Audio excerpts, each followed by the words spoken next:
So it is Kate and Tig.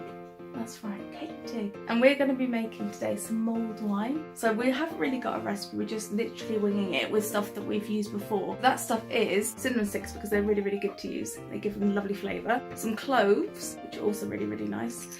Have that kind of Christmassy smell. Some ground allspice, I don't exactly know what it is, but I've seen it on like some instant mulled wine mix stuff and thought maybe we could whack that in there. It might be some hidden kind of magical gem. Also got some ground nutmeg as well. Some red wine, but you can use any red wine, I think. I don't really know the kind of logistics in mulled wine making, but I believe any red wine, right? Yeah. Ish. I mean, guys, let us know. We don't really know. We're two novices, we haven't got a clue, but we do like the taste of mulled wine, and we've done it before and it tastes alright, so. Yeah. And of course, an orange, because you need lots of zest in your life. So without further ado, let us make some mulled wine. This is no proper recipe by any means, this is just two random idiots putting stuff in a pot.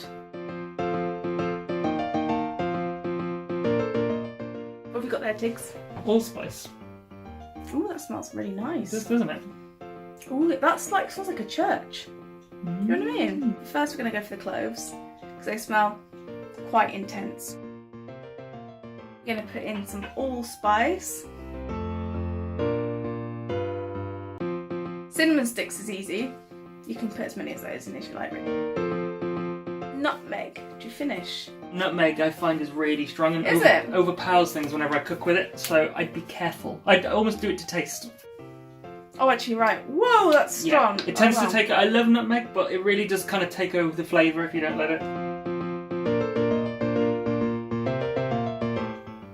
Yeah, I think just do it all to taste, you know, wing it. Depends, I guess, on how harsh your wine is as well. Normally you'd add sugar. Yeah, normally I think I'd recommend brown sugar. We're not putting it in because this one's a really strong sweet wine that was from a farm shop, and so it's actually abnormally sweet. So don't need sugar. We did it with sugar last year and it was too sweet. Make sure you don't have your wine too high on the heat so it doesn't burn out of the alcohol.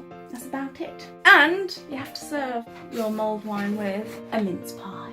So my nan's in the other room. She's over, she's having a lovely time over. And I'm like, Nan, I think you should have a lovely little bloody bit of mulled wine and mince pie. It's great, isn't it? Oh, yeah. So that's what we're going to give her. In hindsight, we probably should have got some star anise. And I picked them up and then I put them back down again. But it doesn't matter. That's what I think you guys should add to your mulled wine just to give it that kind of festive, sexy appeal. Ooh, that's good. In all our eagerness to try the wine, we forgot the bloody oranges. Let's give them a go. Cheers to girls. Cheers. That's really good. It's really good. I like that.